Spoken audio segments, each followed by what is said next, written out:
آج ہم عالمگیر کلیسیا کے ساتھ مل کر پینتیکوست کی عید مناتے ہیں۔ لفظ پینتیکوست یونانی زبان کے لفظ پینتیکوستے سے لیا گیا ہے، جس کا مطلب 50واں ہے۔ یہ عید فصح کے 50 دنوں بعد منائی جاتی تھی۔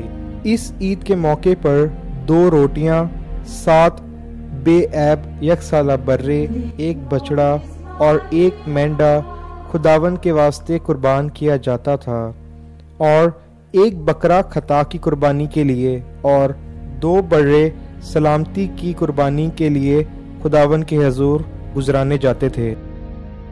اس عید کے موقع پر سال کی پہلی فصل بھی خداوند کے حضور پیش کی جاتی تھی۔ یہودی روایت کے مطابق اس عید کے موقع پر تمام یہودی یروشلم میں اکٹھے ہو کر اس عید کو بڑی شادمانی کے ساتھ مناتے تھے۔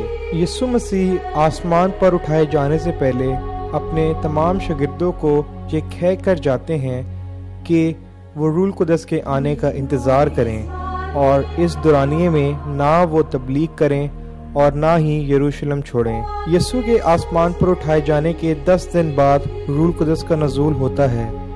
ان 10 دنوں میں تمام شاگرد، جن کی کل تعداد 120 بتائی جاتی ہے، جن میں 11 رسول، چند عورتیں اور خداوند یسوع مسیح کی ماں مقدسہ مریم شامل تھیں، دعا میں مشغول رہے۔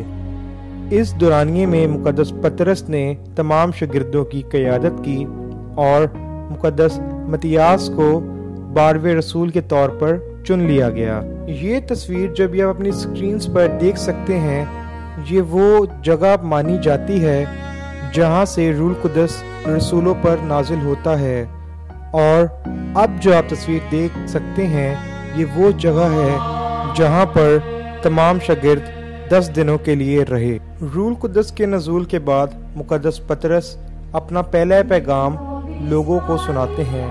ہم اس پیغام کو 3 حصوں میں بانٹ سکتے ہیں۔ پہلا حصہ کہ وہ روح القدس کے گواہ ہیں، دوسرا حصہ کہ وہ انجیل کے گواہ ہیں، اور تیسرا حصہ کہ وہ کلیسیا کے گواہ ہیں۔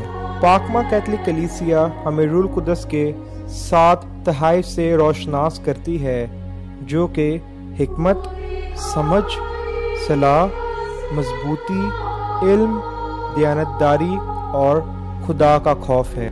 اس کے ساتھ ساتھ بائبل مقدس ہمیں روح القدس کے چند اور تحائف سے بھی آگاہ کرتی ہے، جو کہ محبت، خوشی، سلامتی، صبر، مہربانی، نیکی، ایمانداری، حلیمی اور پرہیزگاری ہے۔